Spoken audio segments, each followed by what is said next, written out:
बिस्मिल्लाहिर्रहमानिर्रहीम। अस्सलाम वालेकुम students, welcome to CBEL concept based education learning YouTube channel. मैं हमाद अहमद आपका ट्यूटर। आज के इस लेक्चर में हम बात करेंगे बीकॉम पार्ट 2 की, जिसको हम ADP पार्ट 2 भी कहते हैं और इसको हम ADC पार्ट 2 भी कह सकते हैं। स्टूडेंट्स, इसका सब्जेक्ट है कॉस्ट अकाउंटिंग। आप स्टूडेंट्स को पता है हम कॉस्ट अकाउंटिंग का चैप्टर नंबर 8 कर रहे हैं। That chapter is material costing and accounting. इसका आज हम क्वेश्चन करेंगे, क्वेश्चन नंबर 34, जो कि आपका इन्वेंट्री लेवल के टॉपिक से है। तो स्टूडेंट्स, ये क्वेश्चन जो है वो प्रीवियस तमाम क्वेश्चन से थोड़ा सा डिफिकल्ट है।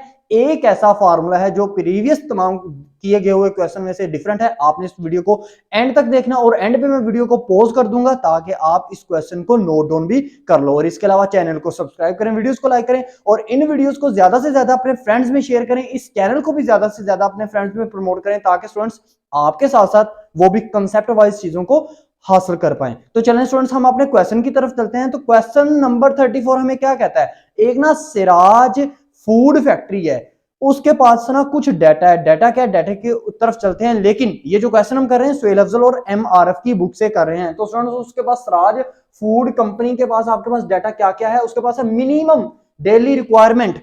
इसका मतलब है ये क्या है? Minimum limit. इसका दूसरा क्या है? सॉरी, मिनिमम लिमिट आपसे कह रहा हूं। इसका दूसरा नेम क्या हो सकता है? मिनिमम रिक्वायरमेंट, मिनिमम कंजम्पशन, या इसको हम मिनिमम यूजेज भी कह सकते हैं। तो मिनिमम रिक्वायरमेंट आपके पास कितनी है? 250। मैक्सिमम डेली रिक्वायरमेंट यानी कि पर डे में दोनों दी हुई है। मैक्सिमम डेली रिक्वायरमेंट आपके पास कितनी है स्टूडेंट्स? वो है आपके पास 750। EOQ आपके पास कितना दिया हुआ है? सॉरी, EOQ आपके पास देने से पहले ये बात को अंडरस्टैंड करें। Maximum stock level. अब ये क्या? ये मैक्सिमम स्टॉक लेवल तो हम मालूम किया करते थे ना, लास्ट तमाम क्वेश्चन में चल जाए। मैक्सिमम स्टॉक लेवल को हम कहते हैं मैक्सिमम इन्वेंट्री लेवल, या इसका तीसरा नेम है मैक्सिमम लिमिट। तो ये तो हमें दिया हुआ है। मैक्सिमम स्टॉक लेवल हमें कितना दिया हुआ है? मैक्सिमम स्टॉक लेवल हमें दिया हुआ है 12,000। लीड टाइम हमारे पास कितना है? 8 to 12 डेज। ये हमारे पास क्या है? लीड टाइम है। तो स्टूडेंट्स, इस बात को अंडरस्टैंड करें, हमने मालूम क्या करना है? EOQ तो हमें दिया नहीं हुआ, तो हमने फाइंड आउट करना है ऑर्डर पॉइंट। दूसरा हमने फाइंड आउट करना है इकोनॉमिक ऑर्डर क्वांटिटी। तो इसका मतलब है जो ऑर्डर पॉइंट है, यानी कि ऑर्डर पॉइंट का दूसरा नेम है ऑर्डर लेवल, तीसरा नेम है रीऑर्डर लेवल, चौथा नेम है इसका ऑर्डरिंग लेवल। ठीक है ना स्टूडेंट्स? तो ये चीज तो हमने मालूम करनी है। ये हम प्रीवियस भी मालूम करते रहे हैं, लेकिन EOQ हम कैसे मालूम करेंगे? इसके लिए आपको एक फार्मूला जनरेट करना पड़ेगा। तो सबसे पहले हम क्वेश्चन को सोल्व करते हैं स्टूडेंट्स। तो क्वेश्चन को सोल्व करेंगे हम, देखिएगा, order point is equal to maximum daily requirement या यूज, मैं यूज लिखता हूं, आप कुछ भी लिख सकते हैं, मल्टीप्लाई बाय लीड टाइम। तो मैक्सिमम डेली यूज आपके पास कितने हैं स्टूडेंट्स? वो है आपके पास 750। ठीक है ना? तो इसके साथ मल्टीप्लाई हम क्या करेंगे? लीड टाइम, जो मैक्सिमम वाला लीड टाइम होगा, ये हमने सीख लिया है, मतलब 12 वाला।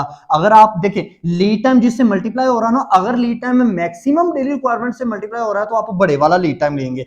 अगर lead time minimum daily requirement से मल्टीप्लाई हो रहा है तो आप छोटे वाला लीड टाइम लेंगे। अगर ये लीड टाइम एवरेज से मल्टीप्लाई हो रहा, एवरेज डेली रिक्वायरमेंट से मल्टीप्लाई हो रहा हो, तो आपने इन दोनों लीड टाइम का को जमा करके 2 पे डिवाइड करके जो भी आ रहा हो उससे इस वैल्यू को मल्टीप्लाई करना होता है। तो अब स्टूडेंट्स, अगर आप ना 750 को 12 से मल्टीप्लाई करेंगे तो आपके पास आंसर आएगा 9000। ले स्टूडेंट्स, ये आपके पास क्या आ गया? आंसर आ गया। किसका? ऑर्डर पॉइंट का। किसका? ऑर्डर लेवल का। किसका? ऑर्डरिंग पॉइंट का। किसका? रीऑर्डर लेवल का। ये तमाम नेम सेम है। देखिए मैं बोलता भी जा रहा हूं, आप स्टूडेंट्स कंफ्यूज मत हो इसलिए। अब हमने सेकंड क्या रिक्वायरमेंट क्या है हमारी, वो हमने फाइंड आउट करना है। EOQ means economic order quantity. अब मुझे एक बात बताएं, खुद से जरा सोचिएगा। देखें, आप खुद भी फार्मूला जनरेट कर सकते हैं, लेकिन क्या है, आपने थोड़ा सा ना अपना माइंड यूज करना है। देखिएगा, EOQ किस फार्मूले में यूज होता है?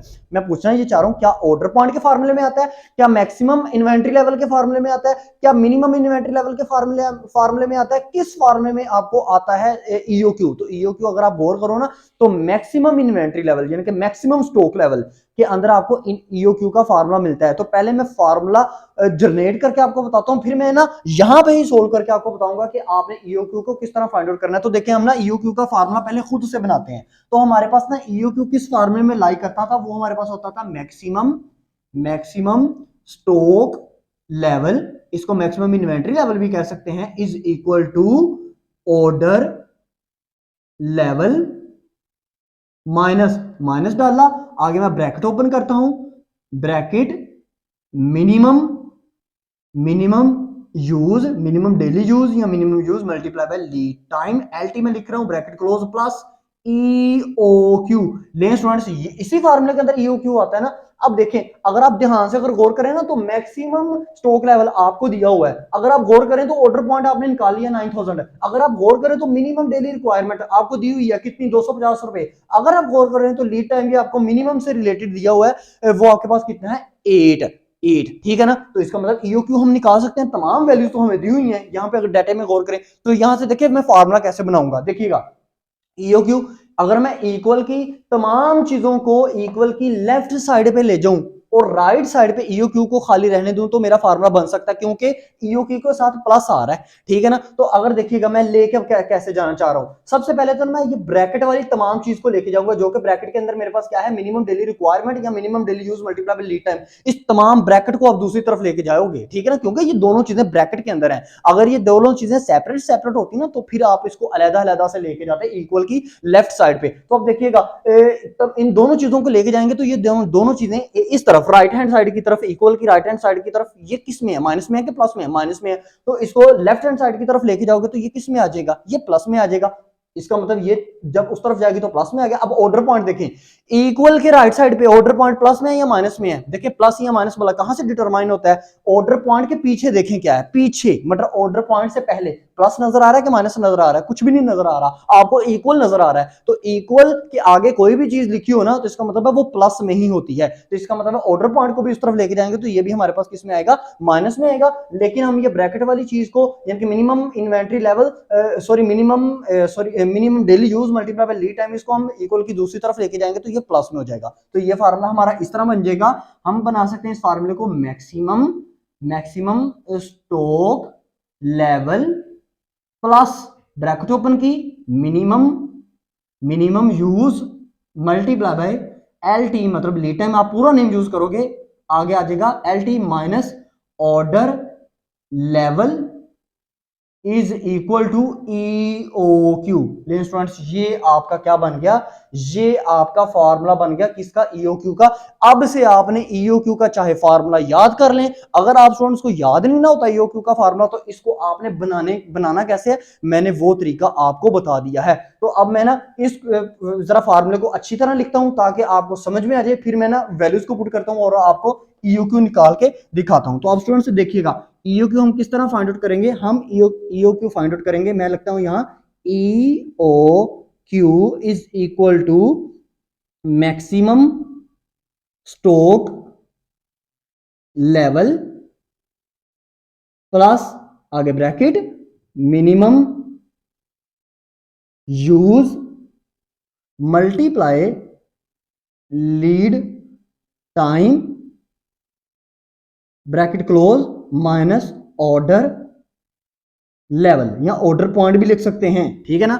अब वैल्यूज को पुट करते हैं। अब देखिएगा स्टूडेंट्स मैंने वैल्यूज को पुट करता हूं तो मेरे पास मैक्सिमम स्टॉक लेवल कितना है, 12000 प्लस आगे मिनिमम कितनी है वैल्यूज आपके पास, मिनिमम डेली यूज कितना है, 250 को मल्टीप्लाई किससे देंगे, छोटे वाले टाइम से, वो 250 को मल्टीप्लाई करें 8 से, ब्रैकेट को कर दें क्लोज, फिर आगे माइनस लिखें और ऑर्डर पॉइंट आपने कितना निकाला, ऑर्डर लेवल कितना निकाला, 9000। अब देखिएगा पहले ना सबसे पहले आपने 12000 को ऐसे कैसे लिखे, यानी कि मैक्सिमम स्टॉक लेवल जो है आपके पास 12000 ऐसे कैसे, आगे डाला आपने प्लस 250 को जब आप मल्टीप्लाई करेंगे 8 से तो आपके पास आएगा 2000 माइनस 9000। अब देखिएगा स्टूडेंट्स कैसे करेंगे, 12000 में 2000 जमा करें 14000 में से 9000 निकालें तो आपके पास कितना आ जाता है 5000, यानी कि 5000 आपके पास क्या आ जाएगा, ईओक्यू आ जाएगा। ईओक्यू आपके पास कितना आ गया, 5000 आ गया। लें ये स्टूडेंट्स आपके पास क्या था, क्वेश्चन नंबर 34 था। मैं आपको दोबारा से बता देता हूं ईओक्यू आपने कैसे निकालना है। ईओक्यू हमेशा